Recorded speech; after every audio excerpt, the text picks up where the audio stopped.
Hello बच्चों, let us read the question first. Objective type questions. The following reactions are known to occur in the body.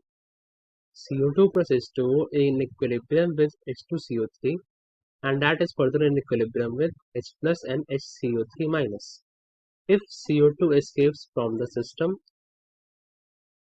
so we have to find what will happen.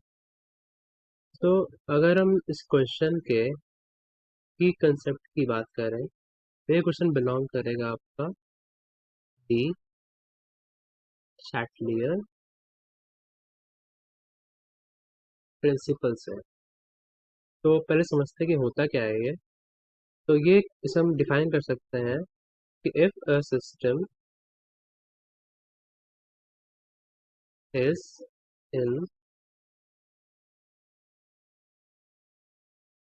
equilibrium and is affected by any external stress, then the equilibrium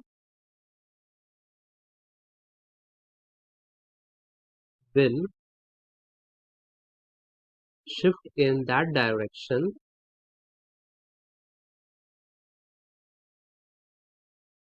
where it can either decrease the stress or nullify it। मतलब कि कोई system अगर equilibrium में है और उसमें हमने बाहर से कुछ भी एक्सटर्नल फोर्स लगाया है, या तो वो प्रेशर हो सकता है या कंसंट्रेशन चेंज हो सकता है या फिर टेम्परेचर हो सकता है या कुछ भी हो सकता है, तो इक्विलिब्रियम वहां पे शिफ्ट कर जाएगा आपका जहां पर वो चीज या वो स्ट्रेस आपका रिड्यूस हो रहा हो, मतलब कि कम हो रहा हो। तो अगर हम बात करें हमारी इक्वेशन की, तो हमें दी हुई है कि CO2 plus H2O is in equilibrium with H2CO3 and that will be further equilibrium with H plus HCO3 minus। तो हमें बोल रहा है कि CO2 का concentration is decreasing, CO2 is escaping from the system। तो इक्विलिब्रियम कहाँ शिफ्ट करेगा आपका?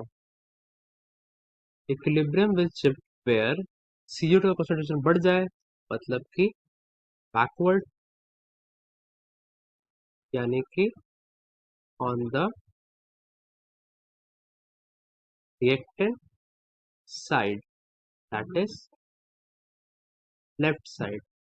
तो इक्विलिब्रियम हमारा इस डायरेक्शन में शिफ्ट कर जाएगा जिससे कि CO2 कॉन्सेंट्रेशन बढ़े। तो अगर CO2 कॉन्सेंट्रेशन यहाँ पर बढ़ रहा है और हमारा इक्विलिब्रियम लेफ्ट साइड में शिफ्ट हो चुका है, तो H2CO3 कॉन्सेंट्रेशन डिक्रीज हो जाएगा। Therefore concentration of H2CO3 will decrease। Therefore ये वाला इक्विलिब्रियम भी डिस्टेबलाइज होगा, तो यहाँ भी इक्विलिब्रियम लेफ्ट हट जाएगा। देयरफॉर H प्लस का कॉन्सेंट्रेशन विल आल्सो डिक्रीज, यानी कि हमारा H प्लस का कॉन्सेंट्रेशन इस पूरे सिस्टम में डिक्रीज कर जाएगा। That is our option second, hydrogen ion concentration will diminish. Hydrogen ion का कॉन्सेंट्रेशन कम होने लगेगा। I hope you will understand it. Thank you.